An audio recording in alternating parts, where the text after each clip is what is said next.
there was a time, 150 years back, Pope was prisoner.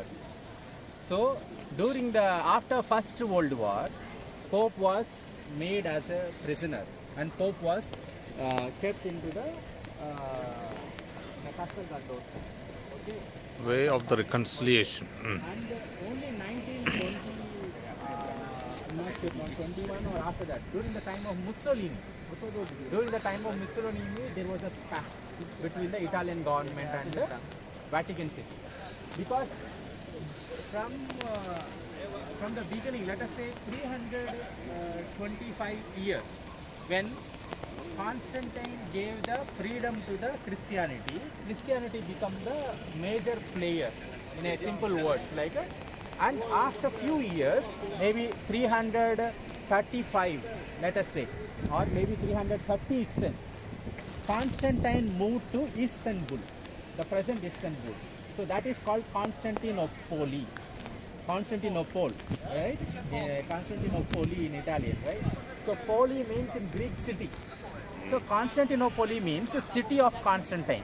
So Constantine, the Roman emperor, moved to Constantinople in the Middle East, or like that Asia Minor. So Turkey, Istanbul now. So why he moved is as a strategic position. Like we are all strategic leaders, right? Position in certain places. So he said better to be there, because where he is in the middle, at least the communication will be little easy, because his empire is spread in the Asia also, Africa also, Europe also. If he stays here, the whole thing is other side, right? So he moved, but Rome is already a well-built city, so there need to be one administrator here. So automatically the Pope means father. Papa means father, right? So Bishop of Rome is called Pope. So Bishop of Rome has become the administrator, because there is no other administrator, and people were attacking different people are also attacking, barbarian attacks. For example, Gladiator movie, if you see, the beginning story is this Marcus Maximus, right? Marcus Aurelius time. So they are fighting in Germany belt with some tribal group, barbarians they call them. So there are some small groups, Vikings and all, they are fighting with the Romans. But during the Marcus Aurelius, everything is finished. That's why there is a peace, and that's why that guy comes, Claudio and all other story comes, right? The same thing. So there were some people, small people attacking the Europe. So Pope has become the administrator. Okay. So I forgot that these things maybe you can record. Because Pope has become the administrator here. Okay. And especially during the time of Pope Leo the Great. Okay, Pope Leo the Great, we have only 3 popes called as great. Okay, Leo the Great, Gregory the Great, and there is one more pope. And maybe future, if the next popes and the next bishops are okay, John Paul II becomes a great. Okay, why Pope Leo the Great is during the time of Leo the Great, Rome doesn't have the administrators. So there is no military leader here, and there is one king Attila is coming from Germanic tribes, and he want to destroy the Rome. And Pope Leo the Great goes and meets him, and when he goes and meets this Attila king, everybody was thinking he might kill. And Attila's famous thing is when Attila passes, there won't be any grass for 100 years, which means he will burn and ruin that place like anything.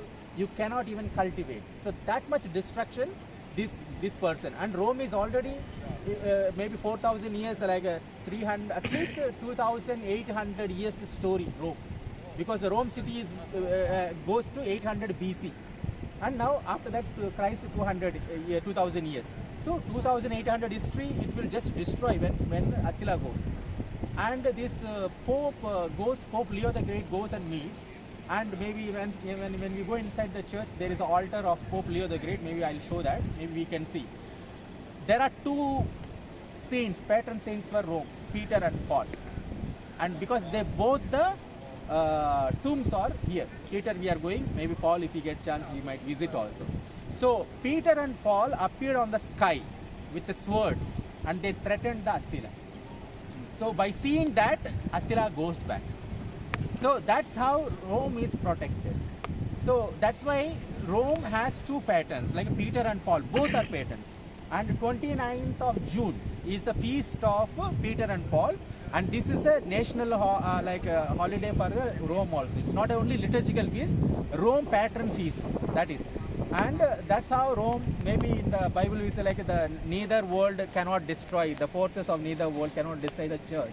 Like that, Rome city is spared, and there is a protection of Peter and Paul for the city of Rome. Okay, and this kind of enemies, like we started with via of conciliation, right? Via della conciliazione, reconciliation.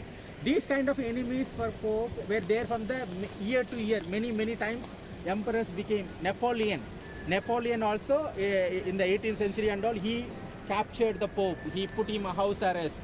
He has taken so many things to France and all.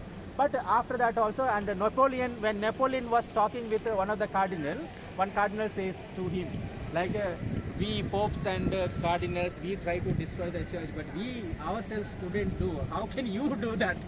How can you destroy the church? It is not possible. So it was not possible to Napoleon also to destroy.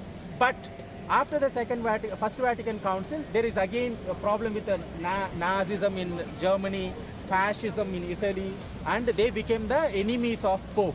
Like this kind of atheist mentality, and some groups, political groups, they have prisoned, and Pope has to exile. So Pope has to exile to some other part, and then only when because Pope, like from the Leo the Great onwards, Pope is the governor, and Pope later Pope